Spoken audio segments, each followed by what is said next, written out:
Afternoon, parents. We're in the process of building culture here at Corefontaine, and when you're building culture at a soccer club, it's important to be both specific and repetitive in verbalizing the mission, vision, and the values. It's also important to understand the strategies the club employs to flesh out the mission, vision, and values, and it's important to celebrate any accomplishments in the short term when experiencing success in any of the stated aims of the culture. Furthermore, it's paramount to cut out attacks and embrace challenges when building culture. And you got to know the difference between the two. Attacks normally come at the hands of disgruntled, insecure, and dissatisfied parents who are intentional about finding fault, casting blame, and directing criticism while doing absolutely nothing to be solution-oriented. Those are the culture vampires, the culture killers, and they must be quickly eliminated. However, challenges to long-term goals, they should be met with positivity, grit, and a desire to overcome. You need to triumph over challenges and obstacles, or there's no growth in a club for anyone.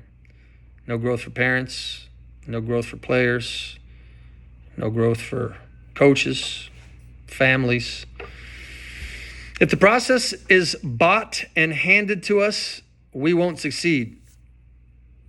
You know, this takes me back to 2018 World Cup qualifiers when the United States failed to qualify for the Russia World Cup because they couldn't beat Trinidad and Tobago in an away game. And there was massive criticism surrounding the whole process. I mean, if you think back to when Klinsmann was fired and they brought in Bruce Arena to try to save the day, and they just needed to pick up a couple of wins, and they ended up getting some bad results, and it all came down to this one game. And it just so happened that one particular game was being played on a really bad pitch. The flight was terrible. The hotel wasn't good enough. The pre-match meal was really ratty. And there's pictures of some players being carried across the water, puddles on their backs, and players posting on Instagram saying these are terrible conditions in CONCACAF. Well, they had no idea that people were actually going to level the rifle at them and shoot them, saying, "Well, you guys just can't overcome anything. You can't overcome obstacles. You got no grit. You've got no ability." And it ended up being very accurate description, actually, because here we are, even several years after that, losing to Canada the other day 2-0 without any kind of fight in our team. We lack determination. It looks like our players lack flair and desire. And there's a reason for that, is because most of the American-born players grow up in pay-to-play America, where all of the obstacles are paid for and moved out of the way. Kids don't have to achieve anything. Kids don't have to overcome anything. There's no setbacks, no challenges that players have to overcome. So when challenges do come, guess what they're going to do? Slump over, blame someone else, and crouch and cry. Well, that's what we're trying to avoid here at good old Corefontaine. You see, our mission here is to develop technically competent soccer players between the ages of 5 and 12. At this stage, what's best for the individual player comes first, and the team's success is second. I'll give you an example from this past weekend. Paul Califano could have, with about 15 minutes to go, said, "You know what, lads? We want to get our quarterbacks lined up there in our backfield, and we just want to start launching some missiles forward to our fast players. So Brody, Oliver, Cameron, get the jets on and track down those long balls, and let's go run past the opposition." But he didn't. Instead, he tried to balance development with winning, and it ended up being a close match. We tried to play our style. We tried to pass, move, drag the opponent around, try to get them unbalanced with penetrative passes, and we created many shots on goals. Now I'm talking about the elite group last week. This is the elite team. This is one of the games that I watched in full. And by and large, we attempted to play our style. There's some positional issues and some spacing problems, but by and large, for the first game, they really attempted to play a specific style of play. And players were unhappy that they didn't end up winning the game, but the coaches did well to praise them for attempting to accomplish our strategic objectives: passing, moving, exploiting space, understanding space, sharing the ball. So the other thing you have to realize is, we choose to employ the strategy of positional diversity over positional singularity or specialization, which is why you might see Luka or Ryder playing goalkeeper, center back, and center midfield all in one game. This is so that they can learn multiple positions and become versatile players. And to be honest with you, the only position that I like to see players specialize in early is the goalkeeper position. If a player says that they really want to play goalkeeper, then I have no problem with them, staying in goal and being developed as a goalkeeper even at 8, 9, 10 years old. When you don't have the luxury of that, then you have to move players in and out of goal, which is sometimes problematic, as I've discussed before. Now, we don't have this, but just so you know, we do intend on continuing Corefontaine into the future. So starting at age 13, here in a couple of years, well, for the girls next year, we shift to building out great teams and placing players in roles or positions that mesh well with other players to most effectively continue a player's development.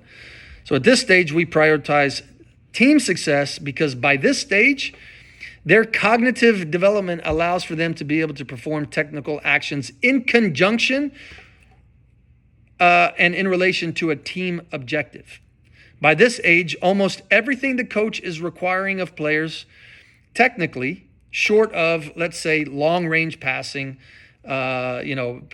maybe, continuous sprint recovery, short of those things, they can do everything at this stage. So short-range passing, they've got. Crossing, they can do. Receiving and turning with all parts of the body. Running with the ball. Beating an opponent 1v1 in attack. Defending in groups. Even volleys. At 13, they should be able to demonstrate those. And if you reference the competency matrix in the Play Matrix app, you'll be able to see what players are supposed to do at what age. So at 13, we become team-centric. Before 13, we are not team-centric. There's some things that after the age of 13, they won't get, and it just depends on a player's physical development, but, physical benchmarks like, physical conditioning, core strength, flexibility, sprint recovery, speed, agility, bounding, leaping, they continue to acquire these things all throughout their teens. And as I said, some develop quicker than others, but, they should by and large have these by age 18. So Eddie Fernandez, because he has U12 girls, he's going to shift his recruiting next year because he'll be looking to build out teams first. And he'll be looking at his returning players. And after he looks at who he has, then he'll be looking to fulfill positions and who's better at what position. And that's how he'll go across. Instead of just filling out rosters and teaching ball mastery, decision-making, and the basic fundamental principles of play, he's going to start recruiting by positions. Between the ages of 5 and 12, we do not. If your coaches and your players fail to sustain growth, first in technical skills for the individual and later within the context of team, then the overall long-term development will fail. The players will never realize their full potential. And by the time they leave club soccer or leave the academy, which we call ourselves an academy, we're a soccer school. That's what academy means. We teach soccer. By the time that they leave the academy at 18 or even earlier, in some cases, some kids go on to play professionally at, as I've said before, 16, 17 years old. That's why every home training, each team practice, every week's work, every season's body of work is so vital to development. You cannot miss a year of development. So we're trying very hard to get this right. So here's our vision statement. Here at CFC, we seek to foster an environment where players and coaches are motivated to consistently give their all, maximizing each developmental moment as it comes. That's who we are. That's what we do. And that's where we're headed. Development over everything. That's our culture. Players have got to face new problems. They've got to respond with their best effort, and they've got to gain new skills and experience. at every opportunity that they're presented with. I've already talked about this a little bit with the U.S. men's national team, and I'll continue in that same vein a little bit with just our current soccer culture at the grassroots level, which, by the way, ladies and gentlemen, excuse me, I got a tickle in my throat. Oh, that's Peter Selesky calling me. I'm going to have to put him off there. In our current, I've coached in multiple states in this country at the grassroots level. I have lived and coached in Pennsylvania, Tennessee, Ohio, Alabama, and Florida. Did I say Tennessee? I've also coached. I've coached boys and girls at every single age group in the United States soccer pyramid. I have never coached women's college soccer, but I've coached in every other pyramid of American soccer, from grassroots all the way up to Major League Soccer. I've seen a lot. And within our right now, in the early 2000s, we had a better soccer culture than we do now. I can safely say that. Within our current soccer culture at the grassroots level in the United States, both the all-star talented player who everyone thinks has a bright future, who rips it up every game day, both that player and the underdeveloped player that he plays alongside with, they will both eventually arrive at the same mediocre ceiling because of this number one factor. They were never taught how to deal with inevitable adversity that development in the game naturally provides. Pay-to-play America saves kids from overcoming challenges because money buys their progress. You got a problem? We're going to take our money and leave. You got a problem? You got a challenge? And we're going to go somewhere else, and we'll go pay somebody else some money to solve our issues. This is a big reason why South American and European soccer cultures and African cultures are superior to ours in soccer development, because they allow for and they even build in adversity, resilience, and overcoming into their development process. So if I say this a different way, today's player, your player, has not been taught how to positively respond to adversity, which means their first instinct is to avoid the very challenges that build the bridge to filling their potential. That's probably the best sentence in this whole thing. I'm going to say it again. Today's player has not been taught how to positively respond to adversity, which means their first instinct, their gut reaction, their first instinct is to avoid the very challenges that would build the bridge to fulfilling their potential. And sometimes parents get in the way of that. And that's why you see players shying away, hunching over, complaining, blaming, and then sometimes even ultimately jumping ship at the first time of struggle or inconvenience or difficulty or challenge. I mean, people in America want the path of least resistance, and they will pay dollars to bypass that discomfort. But in the end, that creates entitlement and elitism, which is precisely what buys the American soccer player a one-way ticket on the chartered flight, Loser Airways, back home to mollycoddled USA from every international tournament that we've been playing in recently. Okay, guys, training starts again at our illustrious everything is painless and perfect here at our easy and nice training center. Report for training, report for duty here at the Entitlement Training Center, so that we can just bow out again in the next competition after achieving mediocre results. Pochettino was just hired. We'll see if he can change that. Without a culture vision that teaches character and develops stronger people, your teams and players will eventually find an obstacle that's just simply too large to handle, and they won't grow. They won't grow by overcoming it. So I'm going to list out the values of our culture. Heart. We believe in playing with passion and dedication, giving our all on the field and never backing down from a challenge. Our love for the game drives us to constantly strive for excellence and push ourselves to be the best we can be.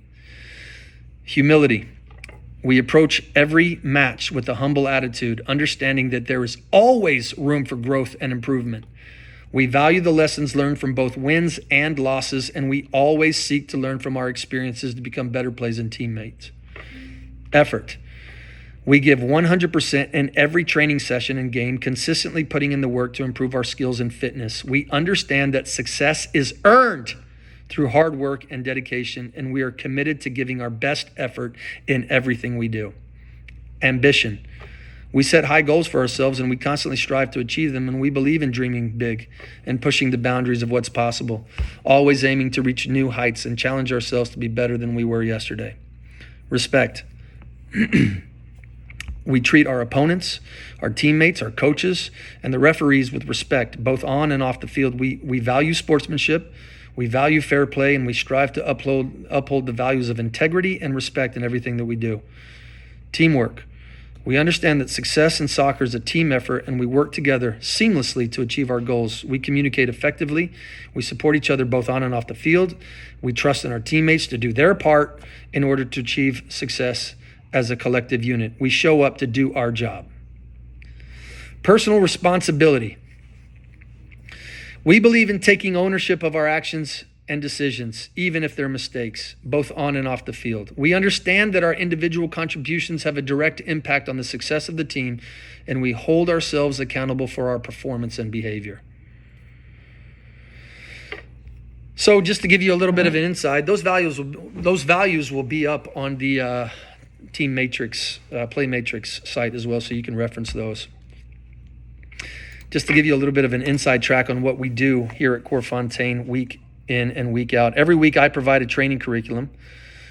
Training curriculums, they're practice sessions and drills, activities, and they're all based on the principles of play.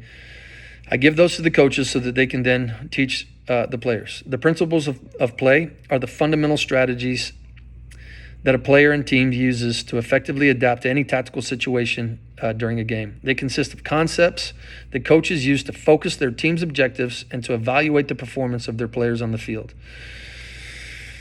So the sessions that I select for the coaches, they're based on my own 20 years of coaching experience at all levels of the United States soccer pyramid, as I've mentioned before. It also consists of videos that are now available today that were not available before everything moved to video. I think it's awesome today that I can get a PDF and I can type into YouTube or Instagram even, or Facebook even has endless reels of soccer drills that have now been put into video format that used to be only available back in the day on PDFs. So that's cool. So I will match videos with my PDF sessions and send those out to the coaches, which is something that I didn't have, but that's all right. I ain't complaining. Would have been nice. So it consists of videos that are available today that weren't available before everything moved to video. We also have skill development methodologies from Core Over Coaching that we subscribe to.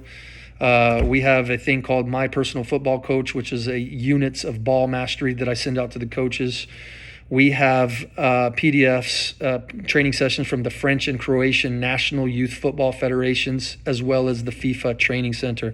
We have got endless resources for sessions.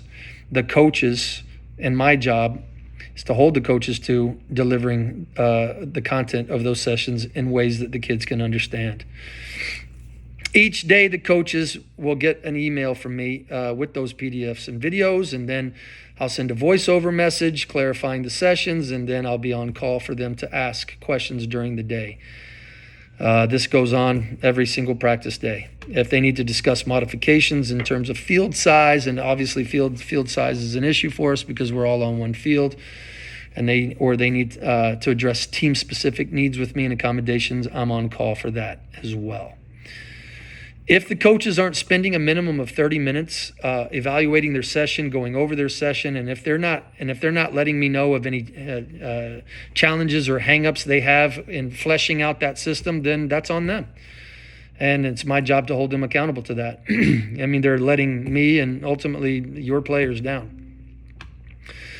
No one is allowed to wing it here at Coeur-Fontaine, and I am trying to keep a close eye on that. Furthermore, this curriculum is not reaction-based from week to week, okay? It follows a rhythm and a sequence of teaching the principles of attacking and defending in a nuanced and similar way, similar iterations from week to week. And the whole purpose is to ingrain the principles of the game to increase player ability and soccer IQ. The attacking and defending principles of the game are posted in our resources in our play metrics if you want to take a gander at those. So I'm going to get up on a soapbox here and get a little bit preachy, and I need to be because I do feel strongly about this. Parents, please do not berate, bemoan, degrade, insult, attack, or speak to the referee unless it's an emergency. You have to face it. The referees are not good. They're not good at the highest levels, and they're not good at the youth levels. They're humans. Refereeing is subjective. They have a lot to take into account. It's 22 players on a field, one ref. They make constant mistakes. It's part of the game. And if you want to ref, and if you think you should ref, we have a massive shortage of referees, and you can go and get a license lickety-split, and you could show up down at Paradise Course on at Saturday. We need referees. You're tired of seeing the same old bad referees, and you can do a better job, please sign up. Go get your license. We need you. Look, I mean, the refs are either too young or too old. They're out of shape or not coordinated. There's always something. Everybody's always ripping on the refs. They don't get paid enough. And they're always the fall guy. I mean, they're there for the kids. If there's no refs, there are no games, bro. No refs, no games, no leagues, no referees, no play. I mean, national shortage. Never a time in American soccer have we lacked more referees.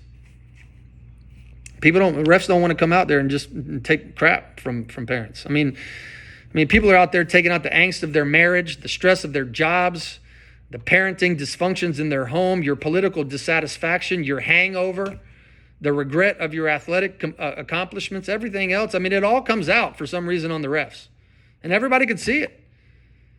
I mean, you should be seeing a therapist about that kind of stuff instead of projecting it all out at a kid's soccer game. But for whatever reason, we all seem to choose week after week that, youth soccer is going to be where we, air the worst side of ourselves. Do us all a favor, please. At least parents here at Corefontaine, you got to keep that all in check. Be mature, be respectful. Don't make a fool out of yourself. Don't make fools out of us. Have some self-awareness. And you got to understand that you're not helping anyone or anything except being disruptive and toxic and causing problems for your coach, for our players, and for your parent group. Nobody wants to smell that gas, man. Nobody wants it. Go let it out down at Inter Miami or Orlando or Tampa Bay, where you can yell at bad refereeing all night and nobody cares what you say because it does nothing except make yourself feel better.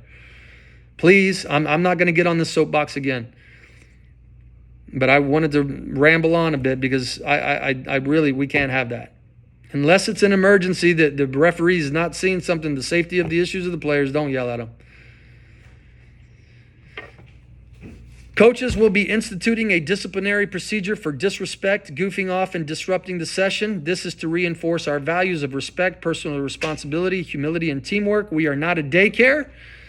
We are a soccer instructional academy, and we must protect the integrity of the learning environment. It is on the coaches to strive and deliver the optimal learning environment by laying out the appropriate size grids with the adequate spacing from other coaching groups and lay out as many grids in advance from start to finish to prevent downtime for the players while setting up for the next activity. In a perfect world, which we do not have, the only downtime a player should be water breaks and when they've stopped to listen to a coach. Nonetheless, misbehavior does happen, and repeated misbehavior will be dealt with as follows during a session. After verbally warning a player to redirect his behavior, the coach will employ the first level of correction, which is 5 minutes of physical activity. That's laps, core work, body weight reps, and then he can come back to the session. If he's still being disrespectful and disruptive, then the second level of correction is the player will be sent to spend 20 minutes with the parent or guardian on site. Parents are expected to reinforce the behavioral change and then return the player to the session. The third level of correction is the player will be sent home for the remainder of the session and will miss the next session. Let's continue to build and grow together.